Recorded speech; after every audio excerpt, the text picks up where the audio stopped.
बहुत ही सुंदर प्रस्तुति अभी हम सबके सम्मुख हुई है।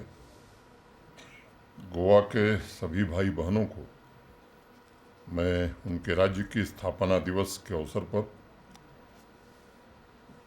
बहुत बहुत बधाई देता हूँ।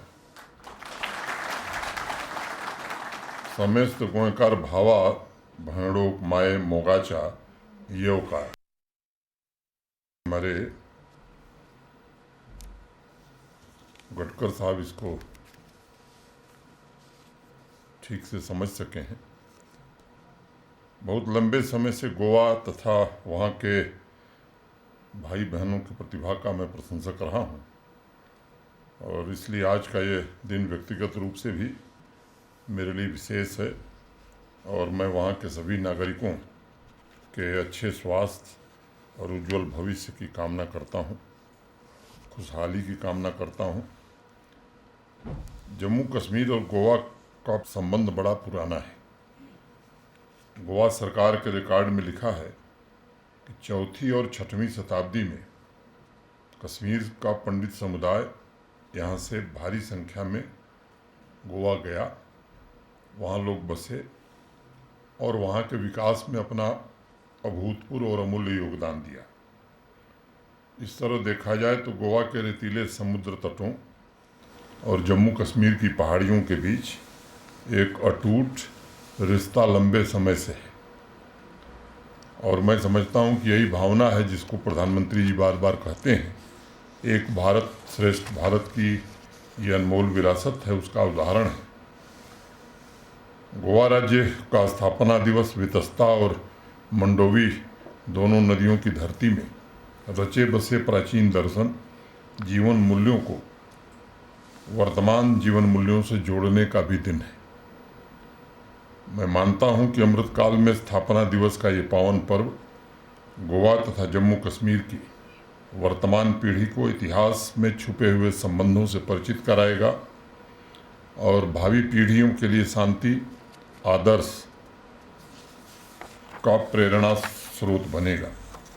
हम सबको पता है कि देश को आज़ादी 1947 में मिली, ब्रिटिश राज से हम स्वतंत्र हुए, लेकिन आज़ाद भारत का एक हिस्सा जिसे आज हम गोवा कहते हैं, प्यारा गोवा कहते हैं, तब भी पुर्तगालियों के कब्जे में था।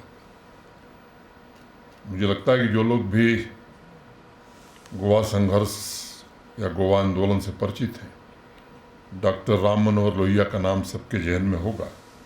18 जून 1946 में गोवा में पुर्तगाली शासन के खिलाफ सबसे पहले आवाज़ डॉक्टर राम मनोहर लोहिया ने उठाई थी।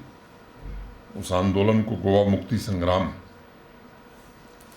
का सत्याग्रह भी कहा जाता है, जिसने क्रांति की अलग जगाई और समाज में खुद को संगठित करने की नई चेतना का जन्म वहीं से हुआ। 18 जून 2021 को पूरे देश ने गोवा क्रांति दिवस की 75वीं वर्षगांठ मनाई थी। डॉक्टर लोहिया को श्रद्धांजलि अर्पित की गई थी। 46 से लेकर 1961 के बीच माँ भारती के अनेक सपूतों ने गोवा मुक्ति संग्राम में अपना सर्वोच्च बलिदान दिया। सैकड़ों लोगों को जेल की यातनाएं झेलनी पड़ी। एकता की ताकत से क्रांतिकारियों ने आज़ादी के आंदोलन को जिंदा रखा और आज मैं आज़ाद गोमांतक दल के वीर क्रांतिकारियों को भी अपना श्रद्धा सुमन अर्पित करता हूँ, जिन्होंने गोवा के आज़ादी के आंदोलन को नई दिशा और नई ऊर्जा दी। आज का दिन आज़ाद गोमांतक दल के युवा क्रांतिकारी बाला राया मापारी को भी स्मरण करने का दिन है। बाला मापारी गोवा के स्वतंत्रता संग्राम में शहीद होने वाले पहले क्रांतिकारी थे, लेकिन अत्याचारों से बिना डरे लुइस ब्रांगाजा, मोहन रानाडे, त्रिस्ताव दकुन्हा, पुरुषोत्तम काकोडकर, प्रभाकर वैद्य, नाना काजरेकर और सुधीर फड़के जैसे अनेक महान विभूतियों ने गोवा, दमन, दीव, दादरा, नगर हवेली में सत्याग्रह की रफ्तार को निरंतर बनाए रखा। आज हम सभी देशवासियों का एक कर्तव्य है कि आज़ादी के अमृतकाल में हम सब उन्हें श्रद्धांजलि अर्पित करें, उनकी पुण्य स्मृति से नई पीढ़ी को परिचित कराएं। इस अवसर पर मैं डॉक्टर लोहिया के अनुयायी और समाजवादी नेता मधुलिमय जी का भी जिक्र करना चाहूँगा। उन्होंने इस आंदोलन में बढ़ चढ़ करके हिस्सा लिया था। तमाम बाधाओं के बावजूद लिमय साहब ने जुलाई 1955 में गोवा में प्रवेश किया।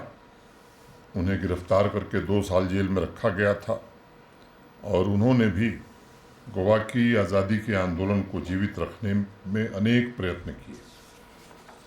गोवा विमोचन समिति, गोवा मुक्ति सेना, राष्ट्रीय स्वयंसेवक संघ जैसे अनेक संगठन गोवा की आज़ादी के लिए लगातार संघर्ष करते रहे, सत्याग्रह की अलख को जलाते रहे।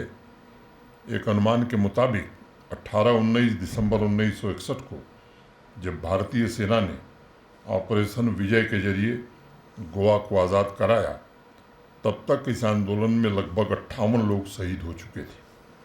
आज उनके सपनों, उनके संकल्पों को भी नमन करने का दिन है। आज ही के दिन 30 मई 1987 को गोवा को पूर्ण राज्य का दर्जा भी मिला था और यह भारतीय गणराज्य का 25वां राज्य बना था। गोवा की आधिकारिक भाषा कोंकणी है। कोंकणी का शाब्दिक अर्थ पृथ्वी का टुकड़ा या धरती के कोने का टुकड़ा भी माना जाता है। गोवा की एक पुरानी कहावत है, आपूर्ण बरे तर जग बरे, यानी अगर आप ठीक हैं तो सब ठीक रहेगा। इस कहावत के दर्शन को गहराई से अगर देखें तो गोवा में संत नामदेव का बहुत व्यापक असर रहा है और अनेक कहावतें उनके अभंग से ली गई हैं। हमारे पौराणिक ग्रंथों में व्यक्ति के आचरण पर इसीलिए बल दिया गया है ताकि लोगों की सामूहिक ताकत से बेहतर समाज बनाया जा सके। गोवा इसका जीता जागता उदाहरण है। एकजुटता की भावना से मानवता की सेवा, राष्ट्र की समृद्धि, उसकी संस्कृति और आधुनिक भारत के निर्माण में गोवा के नागरिकों का योगदान इन्हीं संस्कारों का प्रतिफल है। मैं विश्वास से ये कहना चाहूँगा कि गोवा की प्राचीन कला और समृद्ध सांस्कृतिक पृष्ठभूमि ने एक भारत श्रेष्ठ भारत की भावना को मजबूत किया है। हमारे जम्मू कश्मीर के बहुत सारे भाई बहन गोवा में रहते हैं और उनसे संवाद करते हुए आपको गोवा की संस्कृति के रंग अवश्य नजर आएंगे। हमारे अभी कलाकारों ने जो प्रदर्शन किया, मैं खुद दिग्भ्रमित हो गया। मुझे लगा कि गोवा से ही कुछ लोग आ गए हैं जो ये सांस्कृतिक कार्यक्रम प्रस्तुत कर रहे हैं।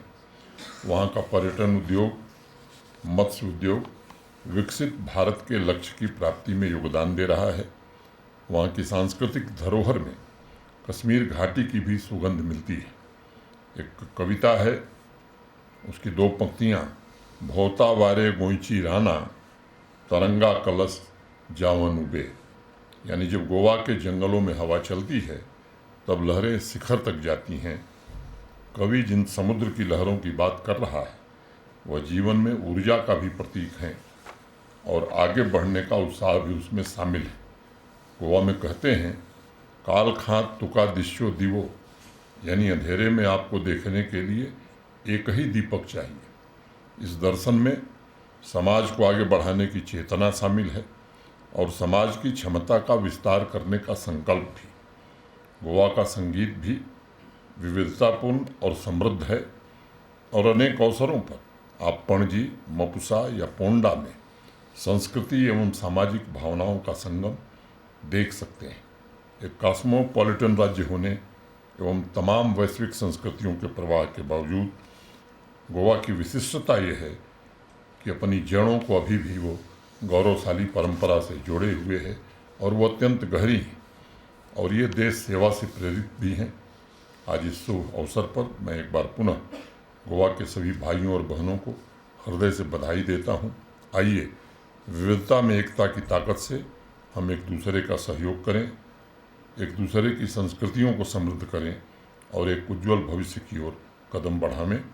आप सबके प्रति मैं हृदय से कृतज्ञता ज्ञापित करता हूँ। राजभवन के अपने सभी सहयोगियों के प्रति भी अल्प समय के बावजूद कार्यक्रम आयोजित करना स्वयं में मेहनत का काम है और जम्मू के हमारे भरत सिंह जी को और कला से जुड़े हमारे सभी साथियों के प्रति भी हृदय से कृतज्ञता ज्ञापित करता हूँ। आप सब आए, इसके लिए मैं आपका व्यक्तिगत रूप से आभारी हूँ। धन्यवाद। जय हिंद।